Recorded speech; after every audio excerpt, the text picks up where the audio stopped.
구원이라고 하는 것은 과연 무엇인지 보통 구원받으라고 자꾸 얘기합니다. 근데 구원받는 게 뭔지에 대한 설교를 쭉 이어가고 있습니다. 오늘은 성경에서 증언하고 있는 구원이란 뭐냐라고 했을 때 그것은 네 가지의 결과를 얻기 위해서다라고 하는 거죠.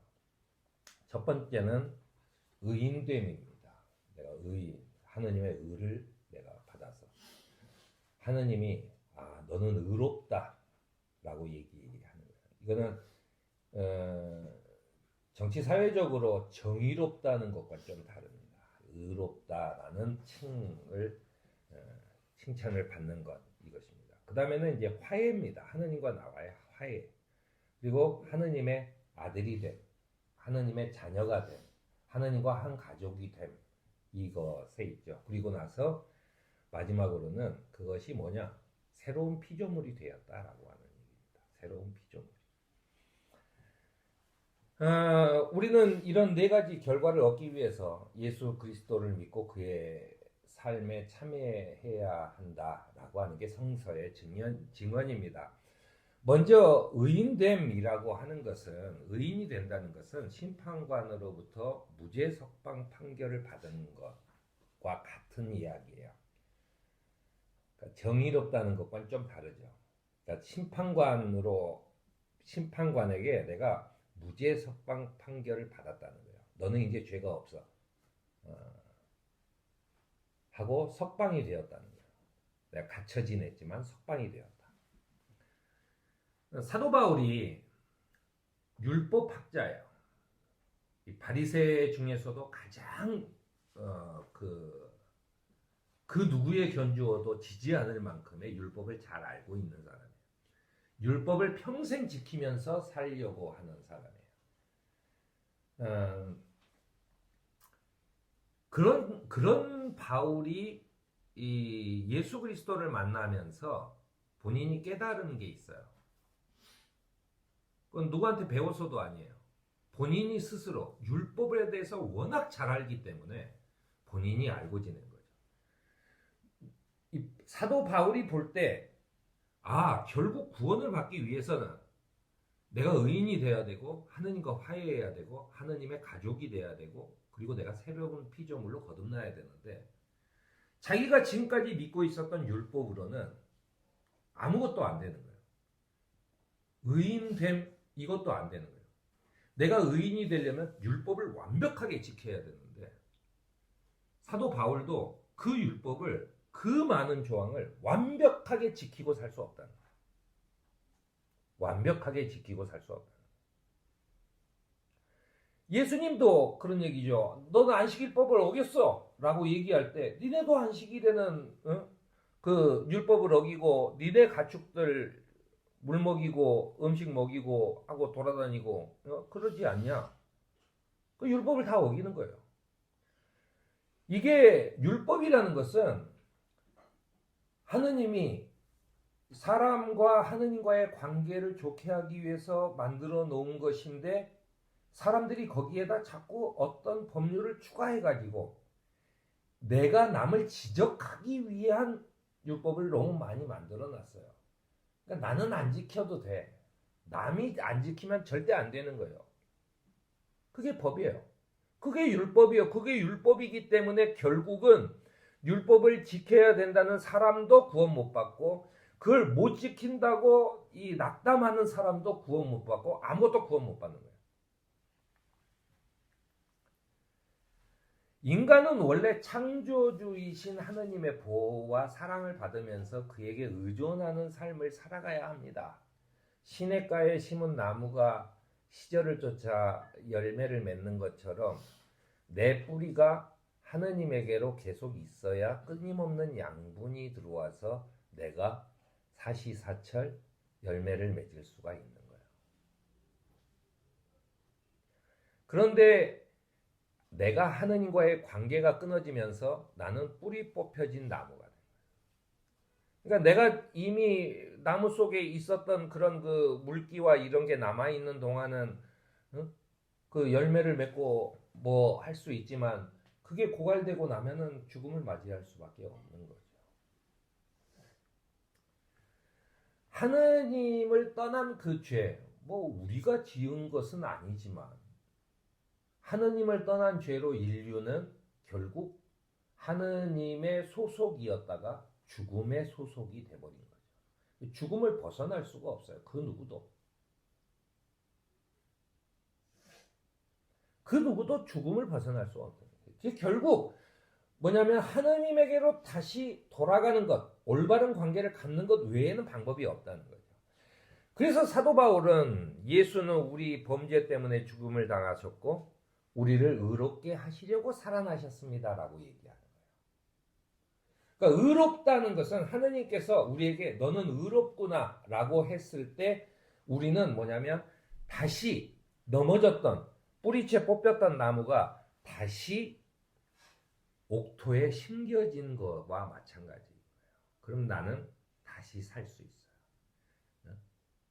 내 자체적으로 가지고 있던 양분으로 살아가는 게 아니라 끊임없이 들어오는 양분으로 살아갈 수 있다는 거예요. 예수께서 십자가의 죽으심과 부활하심은 우리와 하느님 간에 올바른 관계를 가능해 해준 그런 사건이다라고 결론 내리고 있는 것입니다. 왜냐하면 예수께서는 하느님께 완전히 순종하셔서 모든 인간의 죄를 짊어지시고 그 벌을 받으셔서 율법의 저주를 받으심이 우리가 받은 죄를 받은 것이나 마찬가지다. 율법이 정하는 모든 죄를 받았어요. 그리고 그는 죽었어요. 그 죽을 때는 제가 다시 한번 얘기하지만 나는 하느님의 아들이니까 살려주겠지라고 하는 것이 아니었습니다. 사이비 종교는 거기서 나와요. 예수가 스스로 살아나는 것처럼 나도 니네 교주다라고 얘기하는 거죠. 예수는 결코 스스로 살아난 게 아닙니다. 예수님은 그 지옥 끝까지 그 죄의 이 모든 인류의 죄를 받고 지옥의 끝까지 제일 밑바닥까지 내려가셨어요. 그런데 그 누구도 인류 역사에서 하느님께 그렇게 순종한 사람이 없어요.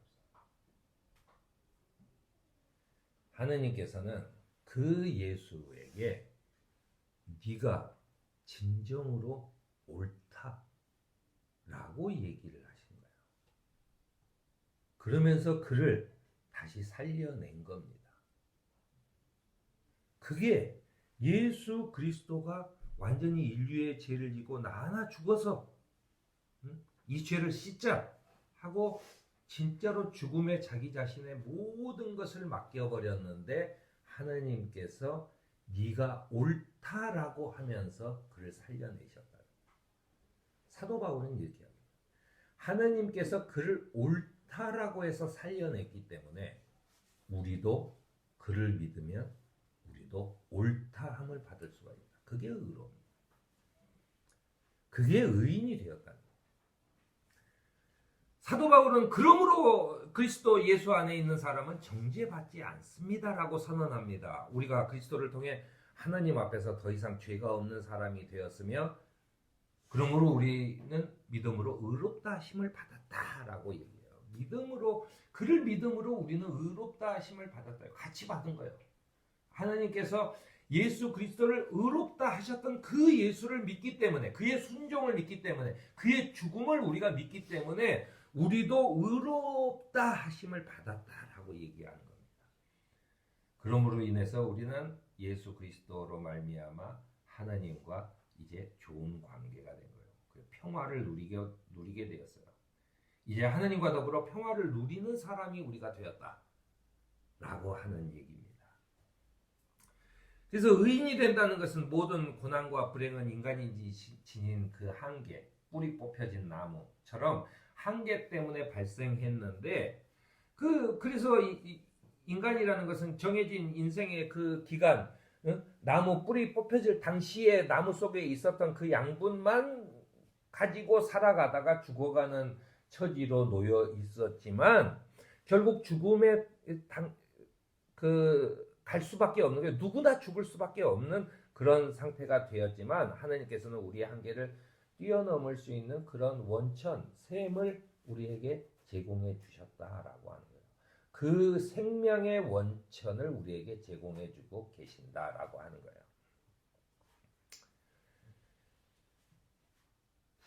이것이 바로 사도 바울이 얘기한 율법을 지킴으로는 의인이 될 수가 없다는 것. 여기에 대한 증명입니다. 율법을 아무리 잘 지켜도 의인이 될 수는 없어. 하지만 예수 그리스도를 믿음으로 우리는 의롭게 될 수가 있다라고 얘기하는 거예요. 그것은 율법을 지킨다는 것은 인간의 노력으로 자신이 조금씩 지켜나가서 하느님의 그 끝자락에 닿아서 내가 하느님과 올바른 관계를 맺는 것, 그거는 불가능하다는 거예요. 우리는 그냥 밑바닥에 있는데 예수 그리스도를 통해서 그것도 하느님의 사랑으로 우리는 의롭게 되었다는 거죠. 그거는 우리의 인간의 노력이 아니라는 거예요. 인간이 어떻게 인간의 노력으로 다 죽어가는 말라 비틀어져 이제 죽어가는 나무 떼기 하나가 뿌리 뽑혀진 나무 떼기 하나가 지가 아무리 노력한다고 어떻게 생명을 얻을 수가 있겠어요? 그건 말이 안 되는 것이다라고 하는 거죠. 결국 그렇게 되는 것은 하느님이 우리에게 화해를 요청하셨다라고 하는 얘기입니다. 적대적 관계에 있어서는 하느님과의 그 관계가 회복되고, 그래서 예수님께서도 우리에게 너는 내 친구다, 너는 내 형제다, 이런 얘기를 자꾸 하셨어요. 그게 뭐냐면 교회에 모인 그 교회를 통해 하느님의 사랑으로 서로 사이 좋은 자녀가 되었다는 거예요. 너도 사이 좋은 자.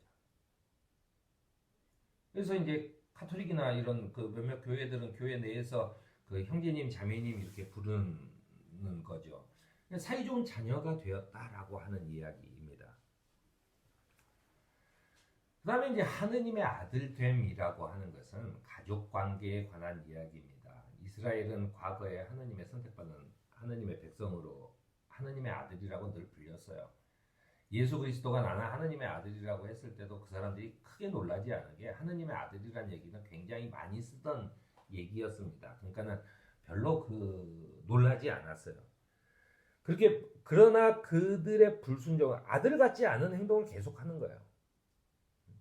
아들 같지 않은 행동을 하면서 자기는 하느님의 아들이라고 얘기하는 거죠. 하느님의 아들이라고 얘기해가지고 진짜 아들같이 행동하는 것은 예수밖에 없었다는 거다. 그러면서 우리에게 한 가지 약속을 해주십니다. 예수 그리스도는 저녁을 먹은 뒤에 잔을 들고 이렇게 얘기해요. 이 잔은 너희를 위해서 흘리는 내 피로 세운 새 언약이다라고 합니다. 새 언약이다.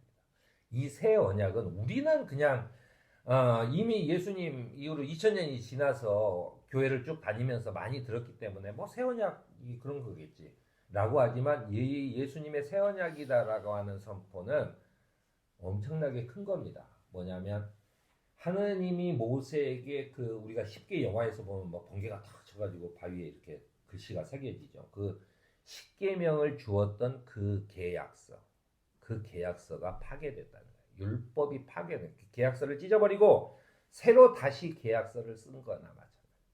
하느님이 우리와 새로 다시 계약서를 쓴 거나 마찬가지인데 그것이 뭐냐면 그것이 내 피로 세운 새 언약이다. 예수 그리스도께서 돌아가시기 전날 밤에 새 언약 그 포도주를 같이 마심으로 이 피로 세운 새 언약이다라고 하는 거예요. 이 성만찬의 말씀을 믿음으로 우리는 하느님의 아들에 참여하게 돼요.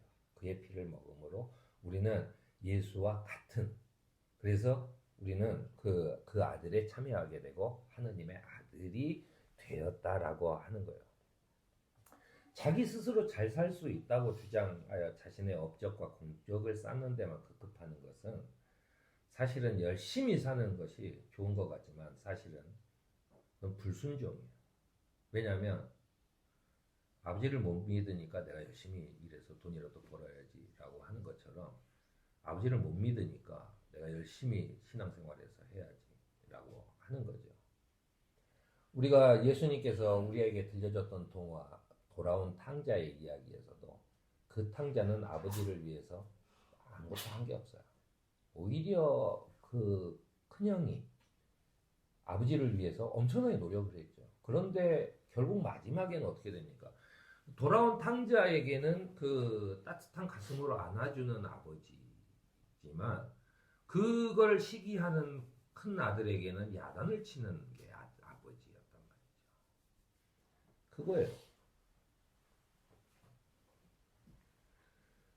결국 자기 자신의 노력으로 뭔가를 할 수 있다.